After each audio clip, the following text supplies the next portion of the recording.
میں وہ نظر آنا چاہیے نا اعداد و شمار میں معیشت کو جو نقصان ہوا 72-73 فرسٹ ایئر آفٹر ایکسپورٹس بھی بڑھ گیا, گورنمنٹ کا ریونیو بھی بڑھ گیا.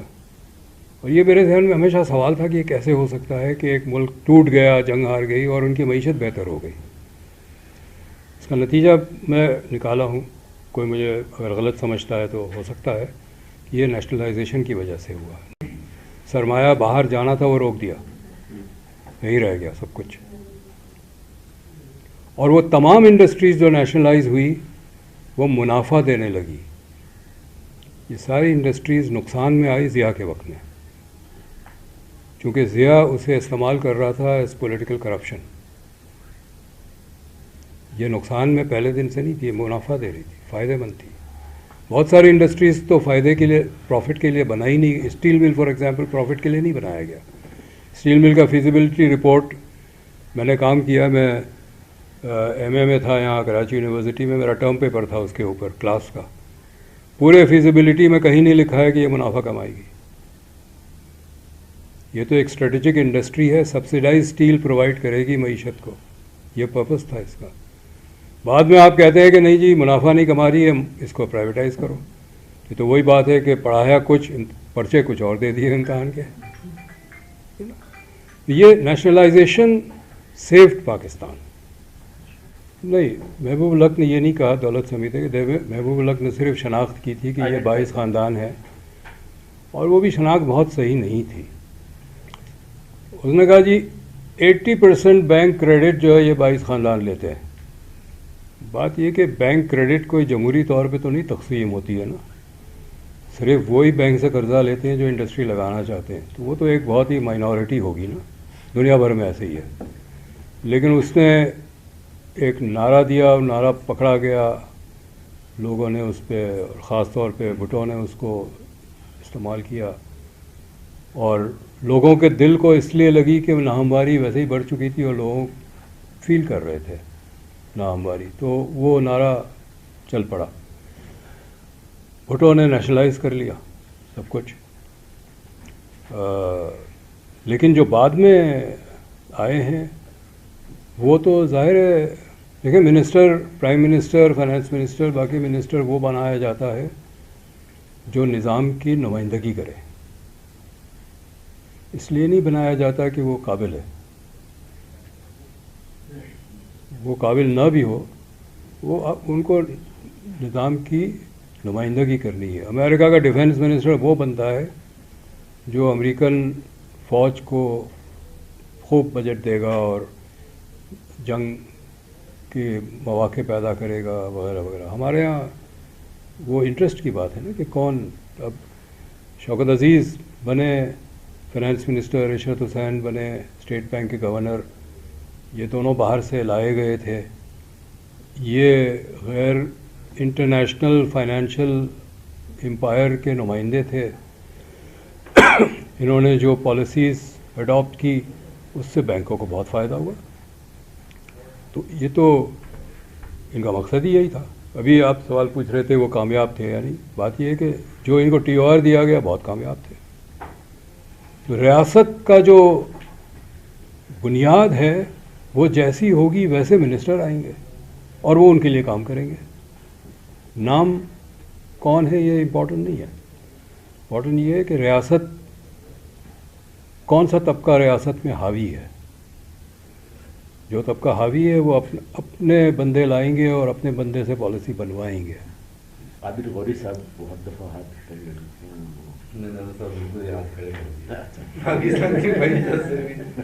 یہ ہاتھ کھڑے نہ کریں, یہاں سے یہ عزم کر کے جائیں کہ مجھے کچھ اس طرح لگتا ہے کہ تمام چیزیں بائی ڈیزائن کی گئی پاکستان میں, کسی باہر کا سرمایہ نہ آئے اسے روکنے کے لیے کہ سارے سرمایہ ہم ہی لگائیں, ہم ہی کمائیں.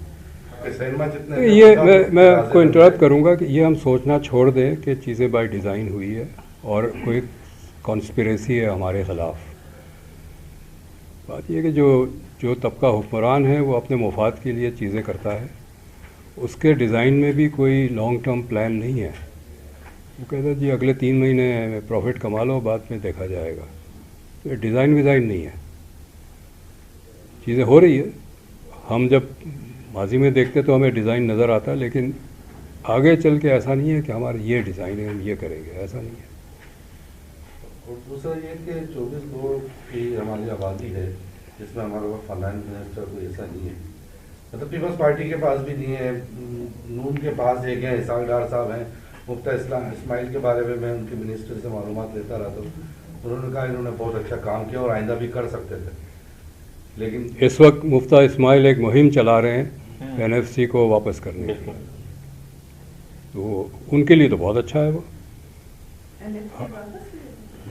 جی یہ پوری ایک مہم چل رہی ہے کہ صوبوں کو زیادہ پیسے دے دیے، صوبے وہ ہے۔ سوال یہ ہے کہ ہمارے پاس منسٹر نہیں ہے فائنانس کا، ہمیں باہر سے آپ ایک نوبل پرائز ونر کو بنا دیں منسٹر، وہ کچھ نہیں کر سکتا اگر حکومت نہیں چاہے گی، اور جو حکمراں طبقہ ہے جہاں سے آکسیجن ملتا ہے حکومت کو، وہ اگر نہیں چاہتی کچھ نہیں ہوگا۔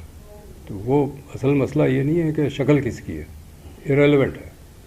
اکتوبر 99 میں 5 دن کے لیے بنگلہ دیش گیا تھا، ایک کسی NGO کا سیمینار تھا، تو اس وقت حسینہ واجد پرائم منسٹر تھی، اور اس کے کیبنٹ سیکرٹری جو تھے وہ میرے کلاس فیلو تھے، فرید نام تھا، آئی ڈونٹ نو خورشید آپ کو نہیں، آپ کی ملاقات تو ہوئی ہوگی لیکن آپ کو یاد شاید نہ ہو، شاہ فرید، بنگالی تھا، میرے کلاس میں تھا وہ کیبنٹ سیکرٹری تھا اس وقت۔ تو جب سنڈے کو پہنچا میں نے اس کو فون کیا، اس نے کہا تھرسڈے سے پہلے نہیں مل سکتے، میں نے کہا مصروف ہوگا، ٹھیک ہے، میری سیٹرڈے واپسی تھی، تو تھرسڈے کو جب ملاقات ہوئی تو اس نے کہا the reason I did not meet you because every Wednesday planning commission کی میٹنگ ہوتی ہے اور پرائم منسٹر چیئر کرتی ہے، کہتے 9 بجے شروع ہوتی ہے، کبھی کبھی رات کے 2 بج جاتے ہیں، ہر اسکیم کو وزٹ کرتی ہے، کہتی ہے اچھا اس پہ کیا پروگریس ہے، اس میں اگر کوئی رکاوٹ ہے تو اس کو ڈسکس کریں، اگر کوئی کہیں اور ڈسٹرکٹ میں وہ اسکیم ہے اور رکاوٹ ہے، کہتا اچھا اس DC کو ملاؤ، بات کراؤ میری۔ This is how development takes place. جی فوج نہیں ہے، وہ خوش قسمتی سے انڈیا نے ان کی فوج کو کمزور کر دیا ہے، تو اب وہ نہیں ہو سکتا۔ جس طرح EU کی وجہ سے ترکی کی فوج کمزور کر دی گئی ہے، تو وہ EU میں جمہوریت چل رہی ہے، ایک زمانے میں فوج بڑی پاورفل تھی ترکی میں، بنگلہ دیش میں بھی فوجی حکومت رہی ہے، جنرل ارشاد جو ہے، جنرل ضیاء جو ہے، لیکن اب نہیں ہو سکتا۔ بالکل صحیح ہے، خطرات ہمیں 2030 کا کیوں انتظار کریں، ہم دیکھ رہے ہیں ابھی کچھ ہوتے ہوئے۔ پچھلے سال کراچی میں 2 دن مستقل بارش ہوئی، یہ کراچی کی تاریخ میں کبھی نہیں ہوا۔ اگر جہاں بارش ہو رہی تھی وہاں کوئی بارش نہیں ہو رہی ہے، وقت سے پہلے ہو جاتی ہے، فصل خراب ہو جاتی ہے۔ آپ سندھ کے کوسٹل ایریا میں جائیں، آپ کو سمندر کی جو سی انٹروژن ہے نظر آتا ہے۔ میں KT بندر پہ کھڑا ہوا تھا، لو ٹائٹ تھا، تو ایک سٹرکچر دور میں نظر آیا، میں نے پوچھا یہ کیا ہے، اس نے کہا یہ رائس مل ہوا کرتا تھا۔ لو ٹائٹ میں اس کے کچھ سٹرکچر نظر آتا، ہائی ٹائٹ میں تو نظر ہی نہیں آتا نا، یہ آپ کو نظر آتا ہے۔ منگلہ ڈیم ایسے ہی گھومنے گئے ہوئے تھے، وہاں فیملی تھی، سندھی تھی، مشیروں کی، تو میں نے اس سے پوچھا یار تم کیا کر رہے ہو؟ کہتا جی وہ ان کی زمین کوٹری سے بلو تھی وہاں، اس نے کہا جب وہاں مچھلی نہیں ہوتی، پانی نہیں ہوتا، مچھلی نہیں ہوتی، تو ہم تو مچھیرے ہیں، ہمیں اور کوئی کام آتا نہیں ہے، تو یہ منگلہ کا ٹھیکیدار نے ہمیں رکھ لیا کہ یہاں مچھلی پکڑو۔ تو یہ کلائمیٹ چینج ہم دیکھ رہے ہیں، ہوتا رہا ہے، اور خورشید صحیح کہہ رہے ہیں، اس کے اور بھی ہوگا، ہمیں اور ایڈجسٹمنٹس بہت جلدی کرنی پڑے گی، کیونکہ ہمیں پتہ نہیں ہے کیا چینج ہوگا، یہ نہیں پتہ کیا ہوگا، تو جیسے جیسے چینجز ہوتی ہیں ہمیں اڈیپٹ کرنا پڑے گا۔ تو حکومت کو بڑا الرٹ ہونا ہے، سائنٹیفک نالج کا استعمال کرنا ہے۔ وہ سائنٹیفک نالج استعمال کرنے کا تو رواج ہی نہیں ہے نا، وہ سیاستدان اور بیوروکریٹ سب سمجھتے ہیں کہ ہمیں پتہ ہے کیا کرنا ہے، وہ تو کسی کو سننے کو تیار نہیں. تو یہ خطرہ واقعی بہت سنگین ہے، اور کیا ہوگا پتہ نہیں. ہمیں تو ہماری عادت یہ کہ جب سیلاب پہنچتا ہے دروازے پہ تب ہم سوچتے ہیں کہ اب کیا کریں، حالانکہ کچھ اثرات تو سیلاب کے پتہ ہوتے ہیں کہ کیا ہونا ہے. آپ اگر پانی کے راستے میں گھر بنائیں گے تو گھر تو ڈوبے گا، پھر بھی بناتے. نوکریوں سے لوگ نکالے جائیں گے، بلکہ آپ کی کمیٹی بننے سے پہلے ہی کوششیں شروع ہو گئیں. ہائر ایجوکیشن میں 76 لوگ کانٹریکٹ میں تھے، ان کو آگے کر کے کوئی 36 ویکینسیاں بھی نکالی ہیں. تو اس طرح سے اور بھی جو کانٹریکٹ سے ملازمین ہیں ان پہ بھی وہ بھی نشانے میں آ سکتے ہیں، کیونکہ وہ تو ان کی تو عمریں بھی نکل گئی کہ وہ اپلائی کریں جا کے. اس کمیٹی کا وہ نوکریوں سے کوئی تعلق نہیں ہے، لیکن یہ جو کانٹریکٹ سے جو نکالے جاتے ہیں آج تو نہیں نکالے جاتے ہیں، تو پچھلے 40 سال سے ہم دیکھ رہے ہیں. میرا بہت کلوز پائلر کے ساتھ کام کرنے کا ہے. پائلر ایک لیبر کا ادارہ ہے، تو ہر روز ایک کیس آتا تھا کہ نکال دیا ہمیں، کر دیا. پرانا ہے، جب سے لیبر لاز اور لیبر پروٹیکشن کو کمزور کیا گیا ہے، یونینز توڑی گئی ہے. یہ تو اور کسی کو لیٹر آف اپوائنٹمنٹ تو دیتے ہی نہیں ہے، تو وہ کس کو جا کے کہے گا مجھے نکال دیا. وہ مالک کہتا ہم نے تو رکھا ہی نہیں تھا اس کو. اگر اس کا مشین پہ ہاتھ کٹ گیا اس کو نکال دیتے ہیں، تو کہتے جی مجھے یہ کچھ دیں. تو ہم کیوں دیں، تم کون ہو؟ ہمارے مشین پہ تو نہیں کٹا ہے، کہیں اور کٹوا کے آئے ہو گے. تو یہ تو پرانا مسئلہ ہے، پچھلے 40 سال سے چل رہا ہے. میرا کوشچن یہ ہے کہ یہ 18ویں ترمیم کی برکات کو صوبوں میں آپ کیسے دیکھتے ہیں؟ دو چیز میں کہوں گا، دونوں سندھ کے حوالے سے کہوں گا. سندھ میں جو نیشنلسٹ پارٹیز ہے ان کا جو بنیاد تھا سیاست کا، وہ اینٹی پنجاب تھا. جو بنیاد تھی نا اینٹی پنجاب. 2010 میں دو چیزیں ہوئی، 18ویں ترمیم بھی آئی اور NSC بھی آیا. 2013 میں جو الیکشن ہوئے، یہی پارٹیز نے PMLN کے ساتھ اتحاد کیا. جو PMLN جو پنجاب کی پارٹی سمجھی جاتی ہے. 18ویں ترمیم اور 7th NSC نے سندھ کے اندر جو علیحدگی پسند رجحان تھا وہ ختم کر دیا، کلڈ اٹ. دوسرا یہ ہے کہ کچھ شعبے ایسے ہیں سندھ میں جس میں 18ویں ترمیم کے بعد بہت زیادہ ترقی ہوئی، اور ایک شعبہ صحت کا ہے. NICVD یہ ڈیوالو ہو گیا. اب 3 اور NICVD صوبے میں کھل گئے ہیں، اور کراچی میں یہ جو فلائی اوور ہے اس کے پیچھے ایک وہ کنٹینر رکھا ہوتا ہے کہ آپ کو اگر ہارٹ کا پرابلم ہے تو NICVD پہنچتے پہنچتے ٹریفک جیم ہوتا ہے، آپ فوت ہو سکتے ہیں. تو جگہ جگہ وہ ہے، وہاں آپ کو فرسٹ ایڈ مل جائے گی فوراً، بعد میں وہ لے جائیں گے آپ کو لے جانا ہوا تو. اور ابھی ہمارے ایک دوست پرنٹنگ پریس ہے، ان کے ورکر کا کسی کا ہارٹ کا مسئلہ ہوا، اسٹینٹ لگایا گیا. اس سے میں نے پوچھا کہ میرے دوست سے پوچھا کہ اس کی خرچہ ورچہ کیا ہوا. اس نے کہا خرچہ ہوا ہی نہیں، فری تھا. PHU از دا لوئسٹ یونٹ. ایک کمرے کی ڈسپینسری ہوتی ہے ہر گاؤں میں. سندھ میں بہت اچھا چل رہا ہے، صاف ستھرا ہے، دوائیاں ایکسپائرڈ نہیں ہے، ڈاکٹر ہوتا ہے، اور سب سے بڑا ثبوت یہ ہے کہ پیشنٹس کا ہجوم ہوتا ہے. یہ سب 18ویں ترمیم کے بعد ہوا. بہت کچھ نہیں بھی ہوا ہے لیکن ہوا بھی ہے. سڑکیں سندھ کی جو پروونشل ہائی ویز ہے بہت اچھی ہو گئی ہے پورے سندھ میں. آپ 100 کلومیٹر پہ گاڑی چلائیں، اگر ٹریفک نہیں ہے تو آپ بہت آرام سے چلا سکتے ہیں بغیر اسٹاپ کیے. تو پبلک پرائیویٹ پارٹنرشپ کا بہت تیزی سے وہ ہے.